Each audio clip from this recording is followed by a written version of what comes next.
সাটুরিয়া বাছট সরকারি প্রাথমিক বিদ্যালয়ে ফাইনাল ক্রীড়া প্রতিযোগিতা অনুষ্ঠিত। সাইফুল ইসলামের তথ্যচিত্রে বিস্তারিত। মানিকগঞ্জ জেলার সাটুরিয়া উপজেলার বাছট সরকারি প্রাথমিক বিদ্যালয়ে অনুষ্ঠিত হল এক জমজমাট ফাইনাল ক্রীড়া প্রতিযোগিতা।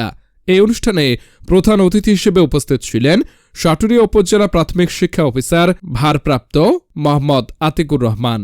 খেলার সভাপতিত্ব করেন বিশিষ্ট ব্যবসায়ী মোহাম্মদ শামসুর রহমান। বিশেষ অতিথি হিসেবে উপস্থিত ছিলেন সাটুরিয়া ইউআরসির আয়েশা আক্তার ইন্সট্রাক্টর, সাটুরিয়া উপজেলা সহকারী প্রাথমিক শিক্ষা অফিসার শিমু চৌধুরী এবং মোহাম্মদ সুজন আলম।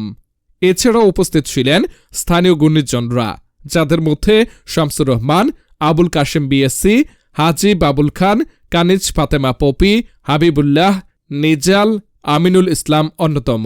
খেলা শেষে বিজয়ীদের হাতে পুরস্কার তুলে দেন অতিথিরা। অনুষ্ঠানের পর এক মনোজ্ঞ সাংস্কৃতিক অনুষ্ঠান অনুষ্ঠিত হয়, যা উপস্থিত সকলের মন জুগিয়ে নেয়। এই উদ্যোগের মাধ্যমে বিদ্যালয়ের ছাত্রছাত্রীদের মেধা এবং শারীরিক দক্ষতার প্রতিফলন ঘটেছে, যা আগামী দিনে আরও বড় মঞ্চে তাদের প্রতিযোগিতায় অংশগ্রহণের প্রেরণা যোগাবে।